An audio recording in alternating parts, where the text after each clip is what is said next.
Industrial Nation, une question de Laurent via Industrial Growth, notre groupe Facebook. Rejoignez-le, je mettrai le lien en commentaire ici. Comment faire si mon boss est dans l'achat de liste et pas du tout dans l'inbound? Nous avons une divergence de culture. Ça, c'est la question de Laurent. Laurent, il faut voir ce qu'on entend par achat de liste. Il y a des secteurs où cela peut encore avoir du sens.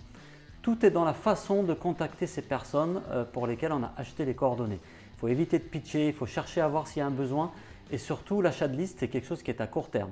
Donc, premier conseil, commencez par analyser quel est le ROI, que deviennent les clients, les prospects une fois qu'on les a contactés. Est-ce qu'il y a eu des bonnes marges? Quelles sont les marges qui ont été faites sur ces clients? Quelle est la lifetime value de ces clients? Combien de temps sont-ils restés clients? Combien ont-ils rapporté sur cette durée de vie?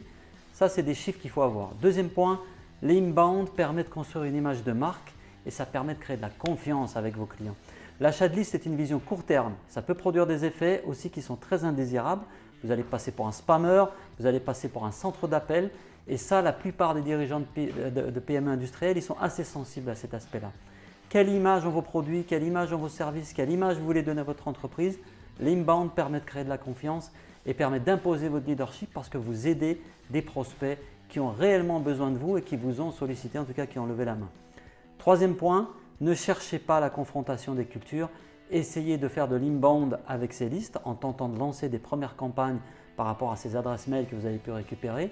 Regardez l'impact, regardez ce que ça a donné comme résultat et mettez en avant le fait que les efforts sur l'achat de liste ont une durée de vie limitée alors qu'un billet de blog que vous produisez dans le cadre d'une campagne inbound, si vous le produisez en 2016, il continuera à produire des résultats en 2018 et ça, c'est quelque chose qui est très différent du reste.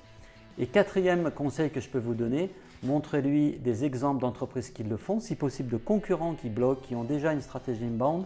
Vous allez toucher la corde sensible des dirigeants.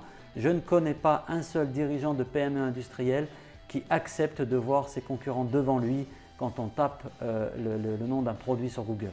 Donc montrez-lui des études de cas remarquables. On en a quelques-unes sur le site de l'agence, je vous les mettrai en lien. Donc voilà 4 conseils pour éviter le choc des cultures dans les PME industrielles. J'espère avoir répondu à ta question, Laurent. À bientôt.